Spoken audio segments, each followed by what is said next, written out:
마리아가 출산을 했습니다. 그 출산에 대한 날을 성탄절, 거룩한 탄생의 날 이렇게 부르죠. 마리아가 출산한 장소가 베들레헴입니다. 베들레헴은 어디서 마리아가 출산했죠? 마구간. 그죠? 또 뭐 있나요? 이른비읍에서는 외양간도 나오던데. 전통적으로 우리는 마구간이라고 생각을 합니다. 그런데 놀랍게도 예수님께서 탄생한 장소가 마구간이었다고 하는 성서 기록은 그 어디에도 있지 않습니다.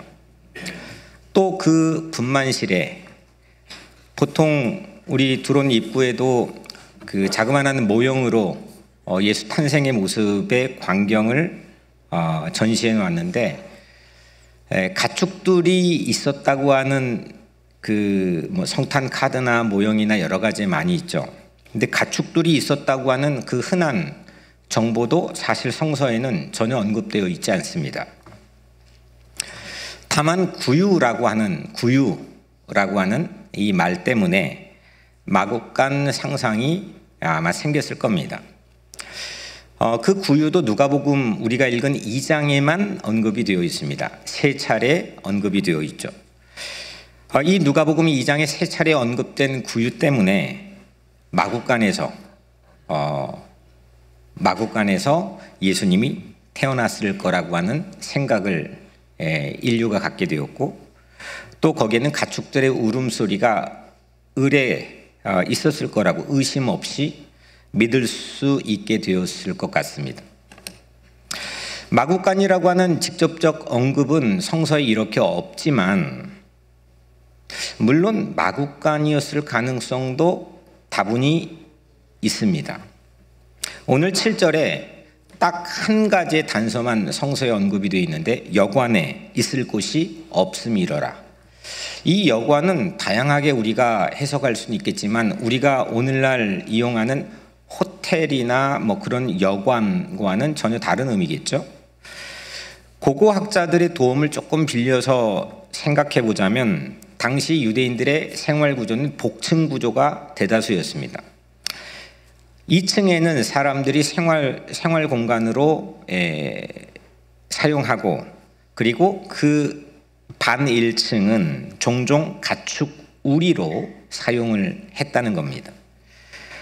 마리아가 출산했던 분만실도 찾는데 방이 없었던 까닭에 그 가옥 1층, 아마도 가축 우리로 사용했을 그 가옥의 1층에 머물렀을 가능성이 높다는 겁니다. 그래서 사람들은 마구간이라고 여기게 된 거죠.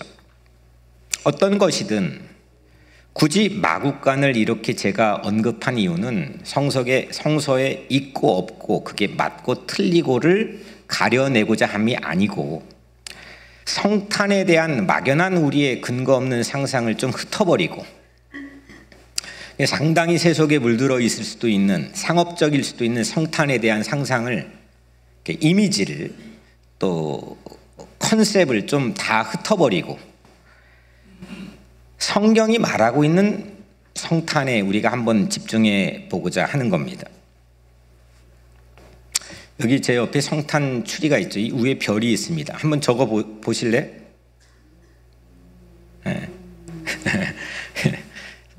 제가 적어 보세요 하니까 적어 보시는 분도 계시지만 상당 부분은 제 손가락을 계속 보고 계시는 분이 계세요. 이거를 견월망지라고 하는 사자성어로 부르죠. 견월망지. 그러니까 제가 달을 손가락으로 가리켰는데, 달을 보지 않고 손가락을 계속 보고 있다라고 하는 거가 견월망지입니다. 그래서 달을 가리켰으면은 봐야죠. 설교자는 예수를 전하는 사람인데 예수를 봐야 되는데, 마치 짜장면 배달부어 같은 설교자만 보고 있으면 이건 난감해지는 상황이 펼쳐지는 겁니다. 그런데 실제 그런 일들이 교회에서 많이 일어나고 있죠. 근데 거꾸로 견월망지를 해본 적은 없는 것 같습니다. 그럼에도 불구하고 그렇게 본질에 집중하지 못하는 우리의 연약함에도 불구하고 손가락이 아예 없다면, 말로만 적어보세요 라고 했다면 어떻게 될까요? 저기는 사방이 되는 거죠. 어디를 봐야 될지 모르는 거죠. 찾기가 매우 난감해지는 그런 상황이 우리에게 펼쳐지는 겁니다. 손가락이 없다면 저기는 사방이 될 겁니다. 오늘 말씀의 제목이 구유에 누인 구주입니다. 무엇가 손가락이고 무엇가 다리겠습니까? 구주가 다리겠죠. 굳이 따지자면 구유는 손가락이겠죠. 그런데 만약에 구유가 없다면, 물론 우리는 구유에 누워있는 구주를 주목해야 되지만, 구유가 없다면 어떤 상황이 초래될 건지 오늘 우리가 그거를 한번 나눠보려고 합니다. 성경에는 오늘 말씀드린 것처럼 누가복음 2장에만 구유에 누워있는 악이라는 이 문구가 3번 언급이 됩니다. 먼저 7절, 오늘 우리가 읽은 7절에 구유에 누였으니 이렇게 언급이 되어 있고, 12절에 구유에 누여 있는 악이, 그리고 16절에도 구유에 누인 악이, 이렇게 3번의 구유에 누인 악이가 언급이 되어 있습니다. 그래서 오늘 7절, 12절, 16절 이 구유에 누인 악이를 따라서 오늘 성탄 메시지를 재구성해 보려고 합니다. 그리고 우리 각자의 삶에 실제 성탄, 진정한 성탄이 우리 각자의 삶에 적용되고 또 찾아지고 또 채워지는 그런 은총이 있게 되기를 주의 이름으로 축복합니다. 아멘. 첫 번째, 구유에 누인 아기는 누구였습니까? 네, 예수님이죠. 그 이제 본명이고, 그분을 오늘 본문에서는 구주라고 불렀습니다. 구주에 누워 있는, 구유에 누워 있는 그 아기는 구주이셨습니다. 이게 첫 번째 대지입니다. 오늘 7절에 첫 아들을 낳아 강보로 싸서 구유에 누였으니 이는 여고 안에 있을 곳이 없음이러라. 그러니까 이게 낳자마자 누일 곳이 없어서 마치 신생아 침대로 구유를 찾고 있는 젊은 엄마를 우리가 생각해 볼 수 있겠죠. 어떨까요?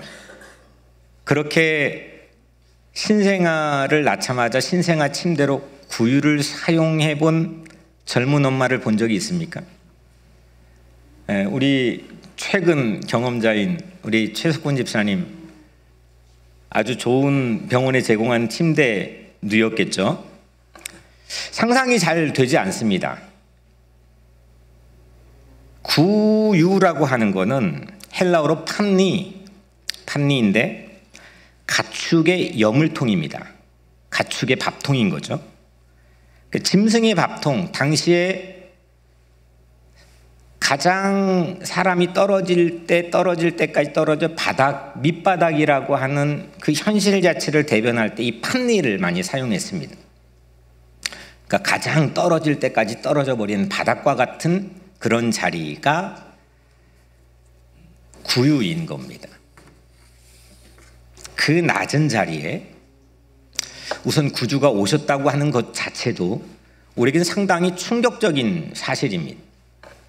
11절에 너희를 위하여 구주가 나셨으니 곧 그리스도 주시니라. 이제 본질이 나오죠. 구주입니다. 너희를 위하여 구주가 나셨으니, 이건 헬라어로 소테르입니다. 구원자, 구출하는 사람, 살려내는 이를 소테르라고 부릅니다. 그러니까 구주가, 구원자가 구유에 누였다는 겁니다. 그런데 이제 사실 여기까지는 우리가 일반적인 성탄의 메시지로 우리가 알고 있습니다. 그런데 놀라운 거는 이 소테르라고 하는 구주를 아무에게나 붙이지 않습니다. 세상 당시에는 전 세계 딱 한 사람에게만 이 소테르를 붙입니다. 그게 로마 황제였습니다. 오늘 이야기, 성탄의 이야기는 그 소테르를 붙였던 유일한 한 사람, 실명을 언급하면서 이 예수의 탄생 이야기가 시작됩니다. 1절에 가이사 아구스도 이렇게 나옵니다. 가이사는 영어로는 Caesar, 그리고 한국말로는 황제입니다. 그냥 직함인 겁니다. 대통령 뭐 이렇게. 그걸 사용한 처음 장본인 Caesar를 사용한 사람이 아구스도라는 황제입니다. 그러니까 황제 가이사 시저의 시조인격이죠. 가장 강력한 권세를 누렸습니다. 이 아구스도의 실명은 8월을 영어로 뭐라고 하죠? 어거스트. 그 어거스트라는 이름이 아구스토에서 온 겁니다. 우리가 영어로 할 때 아구스투스라고 하는 이름을 가진, 실명을 가진 황제 이야기로부터 오늘 예수의 탄생 이야기가 시작되는 거죠. 이 황제가 무엇을 했느냐? 센서스 명령을 내렸습니다. 자기가 통치하는 전 세계 모든 제국의 영토에 인구조사를 명령했습니다. 이 인구조사는 지금도 마찬가지입니다. 두 가지 목적으로 인구조사를 합니다. 인구조사를 당하는 입장에서는 우리의 목소리를 더 크게 대변하는 여러 가지 이유가 있겠지만, 인구조사를 하는 입장에서는 두 가지입니다. 국방, 군인들의 징집 인원을 파악하는 것. 두 번째는 세금을 최대한 많이 걷는 것. 이 두 가지가 인구조사의 주된 목적입니다. 당시에는 더 그랬습니다. 그 명령을 이 아구스도 황제가 로마에서 내렸고, 그 명령을 따라서 요셉이 약혼녀 마리아를 데리고 자신의 고향에 가서 그 인구조사의 레지스터를 하기 위해서 베들레헴에 갔습니다. 근데 이 베들레헴에 도착하자마자 이 산딸이 되어서 마리아 약혼녀가 출산을 하게 됩니다. 출산을 했는데 이 아이를 마땅히 누일 곳이 없어서 누였던 곳이 어디요? 그때 그 누였던 곳이 구유라는 거죠. 그러니까 이런 겁니다. 이 소테르가 구유에 누였던 것은 로마의 황제의 인구조사를 통해 이루어졌다는 거죠. 그러니까 아구스도 황제가 인구조사를 실행하면서 이 이유는 자기가 전 세계의 소테르다는 겁니다. 자기가 전 세계의 구주라는 겁니다. 내가 세상에 팍스 로마나라는 평화, 로마식 평화를 다 펼쳐 보이면 너희들의 안녕과 모든 번영을 내가 책임지겠다 라고 하는 것을 만방에 알리는 게 인구조사입니다. 바로 그때 하필 구유에 누인 한 아기를 소테르라고 부른 겁니다. 구주라고 부른 겁니다. 이게 엄청난 뉴스가 되는 거죠. 그냥 우리가 신앙적으로 나의 구주, 나의 구세주 이렇게 고백하는 것과는 조금 차원이 다른 느낌으로 오늘 누가는 이 이야기를 한 이야기 안에서 대비를 시켜놓은 거죠.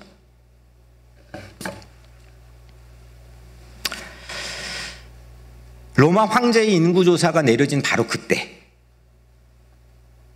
요셉과 마리아도 힘없이 그냥 그 명령에 따라 자연스럽게 움직일 수밖에 없는 바로 그때 그 로마의 명령을 내린 로마에서 가장 먼 동쪽 변방인 베들레헴에서 태어난 그래 구유에 누여놓은 그 아이를 구주 그리스도 주라고 하는 황제에게만 붙인 호칭으로 천사가 고지를 했다는 겁니다. 이거는 우리는 당연하게 성경을 읽지만 까무러치게 놀랄 만한 빅 긴급 뉴스인 겁니다. 11절에 너희를 위하여 구주가 나셨으니 곧 그리스도 주시니라. 세상의 구주, 세상의 소텔은 로마 황제 한 사람. 그 질서로 모든 것들이 재편되고 그걸로 모든 것들이 움직여지고 통치되는 바로 그때 그 인구조사가 움직여지는 그 도달하게 된 꼭지점, 그 꼭지점이 구주가 누여있는 구유라고 오늘 본문 우리에게 이야기하는 겁니다. 세상의 질서에 막 밀려가지고 나도 그냥 어쩔 수 없이 이거 안 되나 보다. 여기가 내 벽인가 보다. 이건 더 이상 넘어갈 수 없는가 보다. 그렇게 밀려 딱 도달한 곳이 구유 아닙니까? 그런데 그 구유에 누워있는 아기를 소테르라고 부르는 겁니다. 완전히 역설적인 거죠. 다시 말하면 구유가 황실로 바뀌는 셈이죠. 소테르는 로마의 황실에서만 있어야 되는 겁니다. 그런데 오늘 성서의 기자인 누가는 아니다. 오늘 이 구유가 바로 로마의 황실의 대체자다. 그게 과연 당시의 사람들이 이 이야기를 들었을 때 어떤 느낌이었을까요? 공교롭게도 구유의 헬라어가 판니라고 했습니다. 판니. 그냥 이게 말장난 워드플레이지만 판니. 판이 바뀌어지는 것. 로마 황실이 모든 판을 꽉 움켜쥐고 있었는데 아니다. 저 낮고 천한 구유 판니에 누워있는 그 구주, 그게 판을 바꾸는 자리라는 겁니다. 실제 BC와 AD로 판이 세계적으로 바뀌었습니다. 실제 모든 문화권이나 모든 것들의 판이 바뀌었죠. 저는 오늘 여러분들 이 마음도 그렇게 판이 바뀌어지는 그런 은총이 있게 되기를 주의 이름으로 축복합니다. 구유와 괜찮아요. 그냥 가만히 괜찮아요. 홍 장로님? 괜찮아요. 구유와 로마 황실이 대결이 펼쳐지는 겁니다. 하나님 나라와 세상 나라의 대결이 펼쳐지는 겁니다.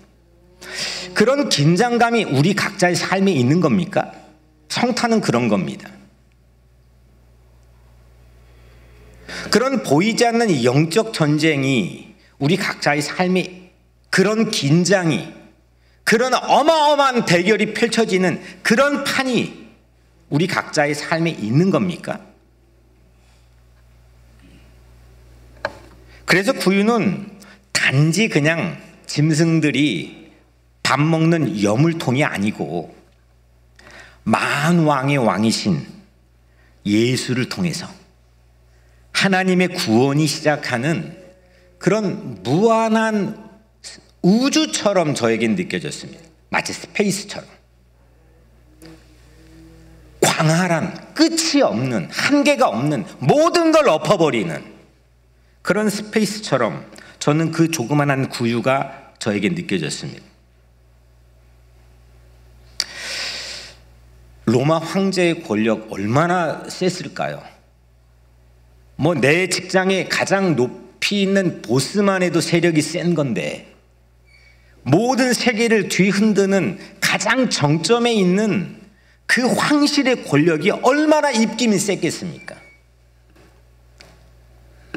그런데 그것보다 더 무한한 마치 스페이스 같은 우주와 같은 그게 저는 이 구유로 느껴졌습니다. 그 권세, 큰 권세를, 그 새로운 왕의 큰 권세를 선포하는 무한한 스페이스가, 무한한 우주가 이 구유와 같다는 게 오늘 첫 번째 대지입니다. 왜냐? 구주가 거기에 누워있기 때문에, 구주가 거기에 계시기 때문에. 우리 구유는 어디일까요? 나의 구유는 어디일까요? 여러분들은 여러분들의 구유가 어디인가요? 성탄은 화려한 황실이 아니라 이 구주가 누워있는 구유에서 시작하는 거죠. 새로운 구원을 펼치는 무한한 스페이스가 여러분들의 마음 구유에서 펼쳐지게 되기를 주의 이름으로 축원합니다. 그리고 내 마음이 구주를 모시는 마치 구유와 같은 그런 스페이스와 같은 그런 여러분들 각자의 성탄을 맞이하는 마음이 되기를 주의 이름으로 간절히 축복합니다. 네, 한번 가슴에 손을 얹고 해볼까요? 내 마음이 구유다. 예수가 여기 계시다면 우리 각자의 마음이 구유가 되어야 되는 거 아닙니까? 그 첫 번째 대지는 여기가 왜 구유의 의미를 갖냐, 그냥 아주 하찮고 취약점이 많은 그런 여물통만이 있어서가 아니라 구주가 누워있는 마치 광활한 원대한 무한한 한계가 없는 모든 판을 더 엎어버리는 그런 스페이스와 같은 구유라는 거죠. 두 번째, 구유는 구주를 찾게 해주는 시그널과 같습니다. 첫 번째는 뭐죠? 스페이스. 첫 번째 S는 스페이스. 두 번째 시작하는 스펠링의 S는 시그널입니다. 마침 그 예수님 태어날 그 찰나, 그 언저리에 주변의 근처에서 들에서 야간 근무를 했던 목동들이 있었습니다. 그 목자들에게 천사가 나타났습니다. 그리고 구주 소테르의 출산 소식을 그들에게 알렸습니다. 그날 밤 그 베들레헴에서 그 비슷한 시기에 출산한 사람이 마리아 뿐이었을까요?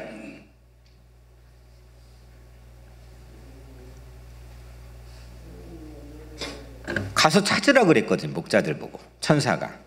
근데 뭘로 어떻게 찾냐 이거예요. 헤롯 왕은 그래서 그 단서를 찾을 수가 없어서 비슷한 시기의 나이 아래에 있는 모든 산의 아이를 살해했습니다. 문을 열어봐서 이 아기인지 저 아기인지 모르니까 그냥 무턱대고 누구나 비슷한 아이라는 시기의 카테고리를 만들어 살해한 겁니다. 이 목자들도 가서 천사들이 찾으라고 그러는데 뭘로 찾습니까? 12절에 너희는 가서, 목자들에게 하는 말입니다. 너희는 가서 강보에 쌓여 구유에 누워있는 아기를 보리니 이것이 너희에게 표적이니라. 사인이 될 거라는 거죠.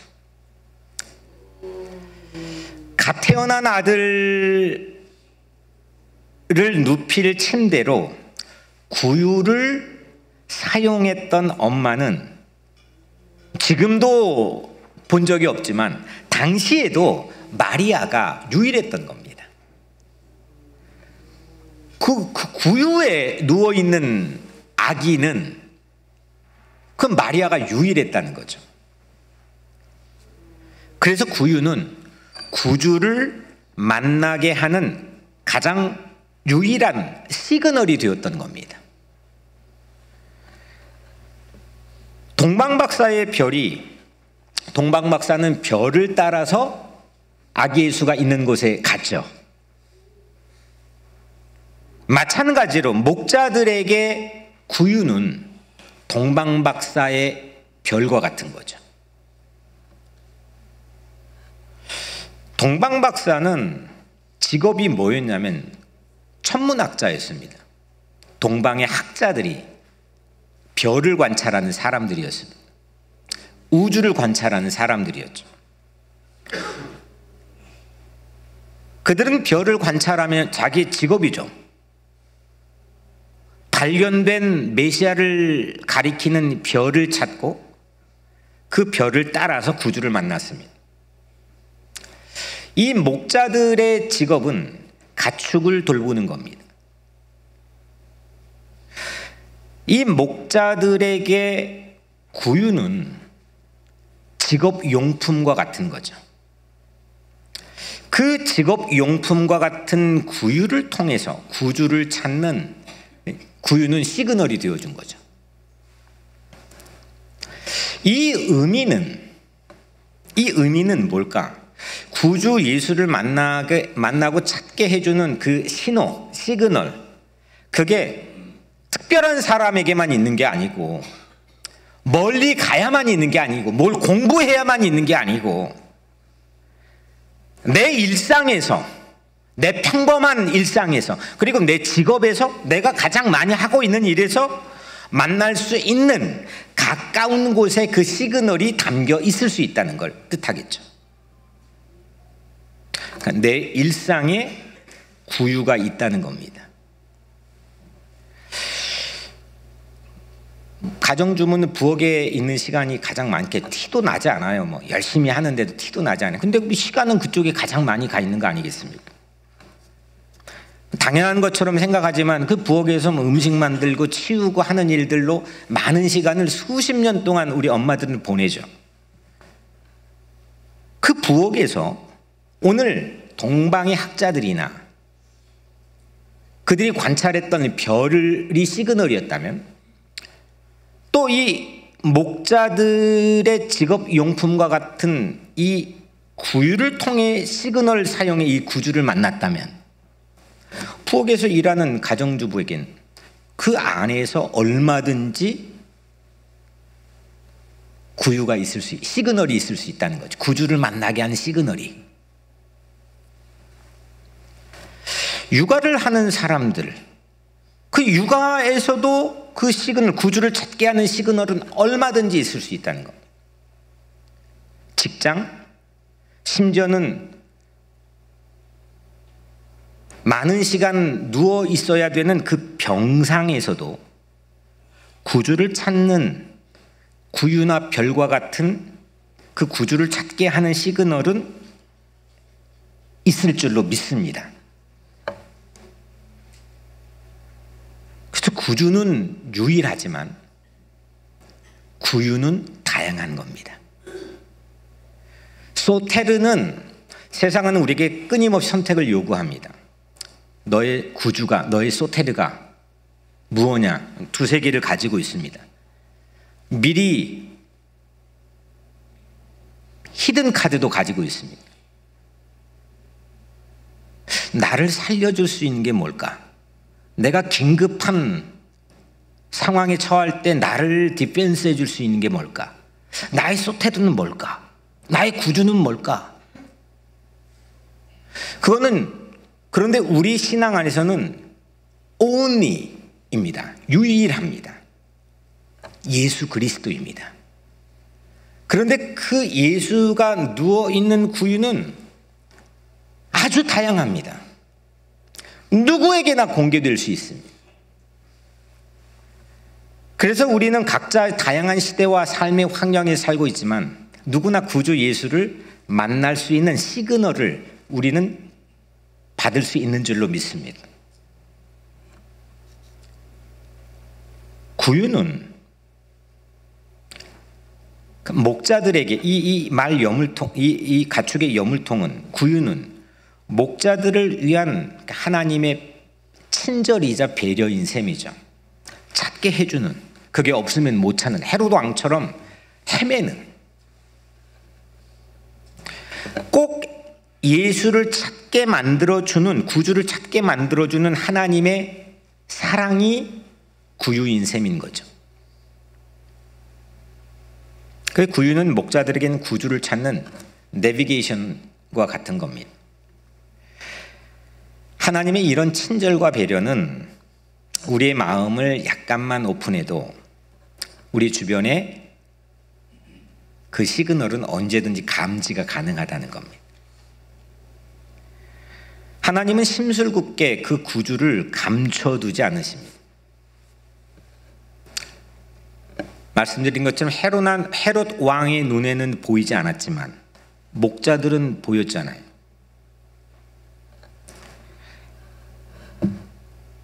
목자들은 구유에 구주가 누울 수 있다고 하는 그 시그널을 받아들일 수가 있었습니다.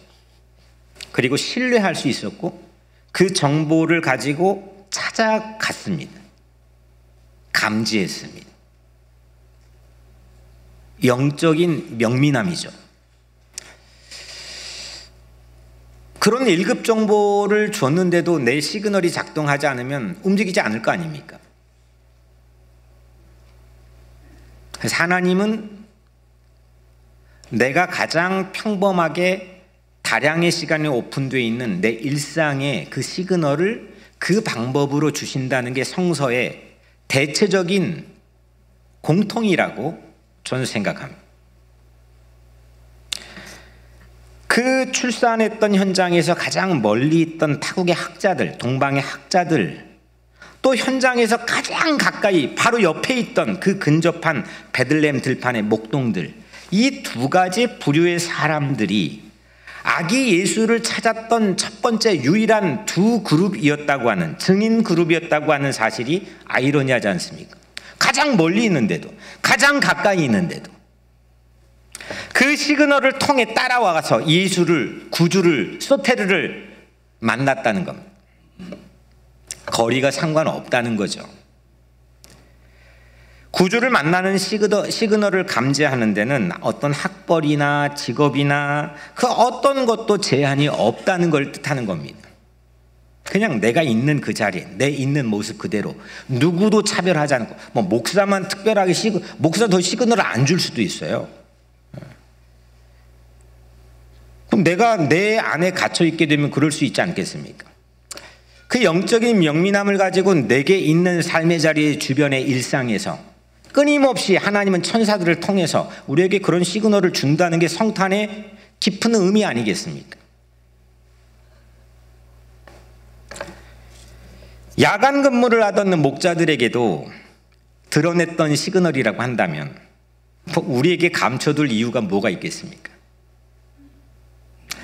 다윗이 들에서 양을 쳤습니다. 저 자기 집에서는 형제들 쭉 줄 세워서 사무엘이 와서 어떤 게 사울을 이을 왕인지를 분별하고 있었습니다. 그런데 갑자기 양치다가 불려왔던 다윗이 왕으로 기름 부음 받은 것처럼 들에서 갑자기 지금 호출당한 목자들은 그 구유라고 하는 단서, 구유라고 하는 그 시그널 덕분에 참 왕을, 새로운 왕을 찾아 경배하게 되었죠. 다시 말하지만 구주는 유일하지만 구유는 다양합니다. 누구에게나 그 구유를 찾게 하는 시그널은 오픈되어 있습니다. 어쩌면 오늘 이 설교가 나에게 그 구주를 찾게 하는 구주가 계신 그 구유의 시그널이 오늘 이 설교일 수도 있는 거죠.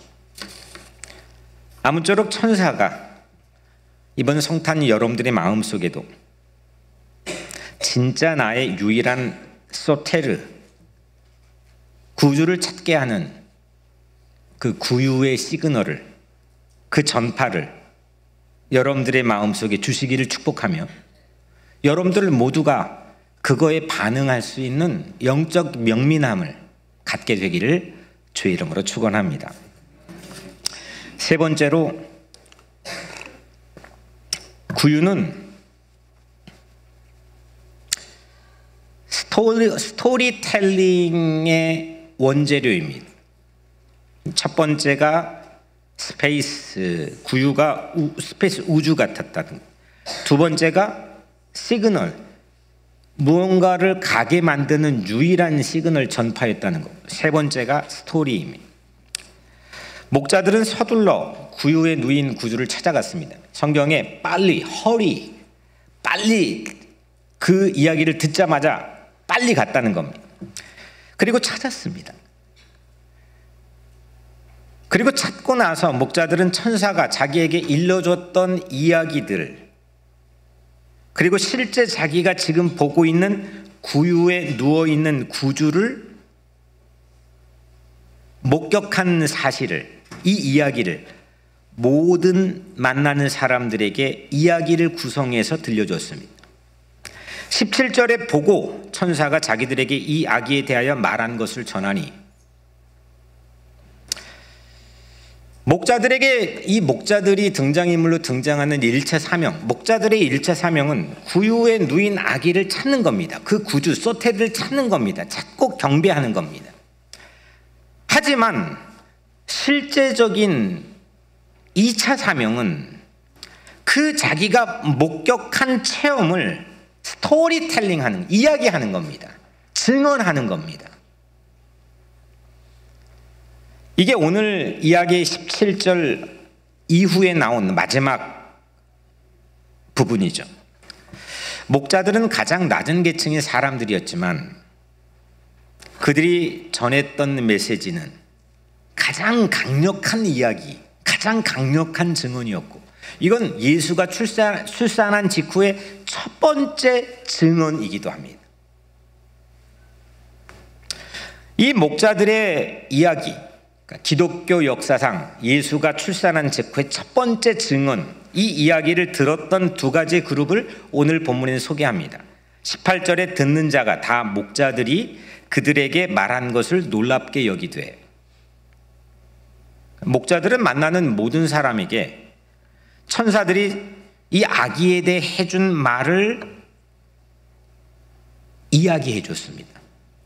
역사라는 것은 스토리텔링이 없으면 역사는 이어져 가지 못합니다. 끊임없는 이야기의 바통을 이어주는 겁니다. 그 목자들의 이야기를 듣는 모든 사람들이 큰 감동을 받았습니다. 놀라워했습니다. 또한 마리아가, 산모가 이 목자들 이야기에 결정적 도움을 받았습니다. 19절에 마리아는 이 모든 말에 마음에 새겨 생각하니라. 이 마리아는 일찍이 두 차례 이야기를 들었습니다. 첫 번째 이야기는 갑자기 자기가 갑자기 임신을 했다는 수태고지를 천사 가브리엘을 통해 듣게 되는 거죠. 그 이야기가 첫 번째였습니다. 그리고 임신 중에, 배가 불러오는 중에 사촌이었던 세례 요한을 임신하고 있는 엘리사벳의 집에 갑니다. 거기에서 그 엘리사벳을 통해 이 태중에 뛰놀고 있는 아기에 대한 축복의 이야기를 듣게 됩니다. 이 두 가지 이야기가 내가 지금 왜 임신을 하게 됐지, 영문을 알지 못하는 이 젊은 처녀에게 무언가의 믿음의 실마리를 제공해 주는 거죠. 그런데 이 마리아는 출산을 했습니다. 이제 그 출산한 직후에 지금 눈앞에 구유에 누워있는 자기가 낳은 그 아기가 세상에 참된 구주 소테르 왕이라고 하는 이 이야기를 목자를 통해 처음 그 이야기를 듣게 됩니다. 마리아는 자기 마음속에 있을 수 있는 의심이나 불안, 두려움, 공포들을 물리치고 무언가를 지켜낼 수 있는 힘을 이 목자들 이야기에서 얻었겠죠. 그 성경은 마리아가 이 말을 자기 마음과 생각에 간직했다라고 우리에게 들려줍니다. 우리는 뭔가 똑같은 일을 하는데도 어떨 때는 상당히 불안이나 또 두려움이나 그걸 끝까지 밀어붙일 만한 힘을 상실할 만한 위치에 서 있기도 합니다. 근데 그거를 밀어붙일 수 있는 아주 중요한 결정적인 힘을 주는 거는 사실은 우리 주변에 들려지는 수 없는 이야기들입니다. 스토리들입니다. 그 스토리가 우리에게 주고 있는 힘인 겁니다. 그건 뉴스를 통해 들려진 뭔가 스토리일 수도 있고, 내가 책을 통해 볼 수도 있는 거고, 친구를 통해 들을 수도, 내 부모를 통해 오래전 그 부모님 품에 들었던 이야기일 수도 있고, 그건 수 없는 이야기들입니다. 근데 오늘 마리아는 이 목자들의 이야기를 통해서 새로운 힘을 얻은 겁니다. 구유라고 하는 거는 단지 아기 예수가 누워있는 장소에 그친 게 아닙니다. 하나님의 구원의 이야기가 시작되는 자리인 거죠. 구유는 새로운 왕이신 구주를 안고 있는 스페이스, 우주와 같았으며, 구유는 그 구주 예수를 찾게 만드는 시그널, 신호와도 같고, 구유는 그 구주, 새로운 왕을 이야기할 스토리와 같은 겁니다. 황제 인구조사에 구유에 누인 아기, 황제가 인구조사를 하라고 했으니까 구유에 누인 그 아기는 그냥 그 센서스 인구조사에 한 사람 추가요 하고 그냥 머물 수도 있는 거죠. 근데 오늘 이 목자들이 들려주는 이야기를 통해서 그 구유에 누워있는 그 아기가 구주라고 하는 이 이야기를 우리도 그 유일한 통로를 통해서 들을 수 있는 겁니다. 왜냐하면 그 구유에 누워있는 아기는 이 목자들이 유일하게 증언하고 있기 때문입니다. 그 목자들 라인으로만 이 구유에 누워있는 아이가 구주라고 하는 이 스토리를 우리는 그 라인을 통해서만 들을 수 있는 거죠. 구유에 누인 구주 이야기는 이 목자들을 통해서, 그래서 그 출산의 현장을 넘어서죠. 목자들은 그리고 기독교의 첫 번째 증인들이 된 셈입니다. 아구스도 황제는, 로마에 있던 황실에 있던 이 황제는 예수에 대해 살아있는 동안 한 번도 예수를 들어본 적이 없었습니다. 그런데 채 100년이 못 돼요. 한 세기가 채 되지 않아서 그 로마 황제의 후계자들은 예수 이야기를 전부 듣게 됩니다. 심지어는 그거에 압박감과 두려움을 느껴서 그 예수를 따르는 모든 무리들을 잡아다가 죽이기도 했습니다. 네로 황제는 그 그리스도인들의 모습에 미치기까지 했습니다. 그리고 고작 300년이 못 되어서 그 후손인 로마의 황제가 그리스도인이 되었습니다. 구유에 누워있는 아기가 참된 왕 소테르라고 하는 이 멈추지 않는 이 이야기의 시작은 그 목자들이었다는 거죠.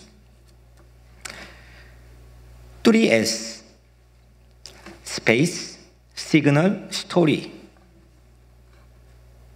이걸 우리에게 제공해주는 구주가 누워있는 그 구유, 그 구유가 여러분들의 마음이 되었으면 좋겠습니다. 여러분들의 삶이 되었으면 좋겠습니다. 사랑하는 여러분, 예수님의 전생애를 요약할 수 있는 세 가지의 자리가 있죠. 상징적인 세 가지의 자리입니다. 구유, 십자가, 빈 무덤. 이 구유는 성탄을 가리키고, 십자가는 예수의 죽음을 가리키며, 빈 무덤은 부활을 가리키며, 그래서 이 세 가지의 상징적인 자리를 통해 기독교의 3대 명절, 가장 커다란 3대 명절로 우리는 지키고 있습니다. 그리고 우리는 성탄절을 앞두고 있습니다. 구유, 십자가, 무덤은 셋 다 공통적으로 인간의 가장 나약하고 취약한 곳, 그리고 두렵고 무서운 것, 다 포기할 수밖에 없는 절망적인 자리를 우리에게 암시하고 있죠. 그런데 참된 구주인 소테르, 그 예수는 이 세 가지의 모든 자리에서 구주, 구유, 십자가, 무덤이라고 하는 이 자리에서 세상의 모든 권세를 무너뜨리고 이기는 참된 왕으로 우리에게 오신 줄로 믿습니다. 우리에게 영원한 희망을 주신 거죠. 그리고 그 시작이 구유인 겁니다. 내 마음이 구주 예수가 누워있는 마치 구유 스페이스처럼, 우주처럼 광활하고 한계가 없는 예수가 누워있는 그런 우리 같은 마음이 되기를 주의 이름으로 축원합니다. 내 마음이 구주를 반드시 찾게 하는 그 시그널, 구유의 시그널이 작동하는 내 마음이 그런 영적인 명민함을 가진 신호를 놓치지 않는 그런 자리가 되기를 주의 이름으로 축원합니다. 내 마음이 세상의 이야기들을 시시하게 만들어버리는 그 구주에 누워있는 구유의 스토리를 사람들에게 이야기할 수 있는, 채워지는 그런 감동적인 이야기를 나누는 증인의 마음이 되기를 주의 이름으로 축원합니다. 이 구유를 가지고 오늘 여러분들이 각자의 삶에서 참된 소테르, 나의 구주 되신, 나의 참된 왕이 되신 예수를 맞아들이는 그런 성탄이 되기를 주의 이름으로 간절히 축복합니다. 기도하겠습니다.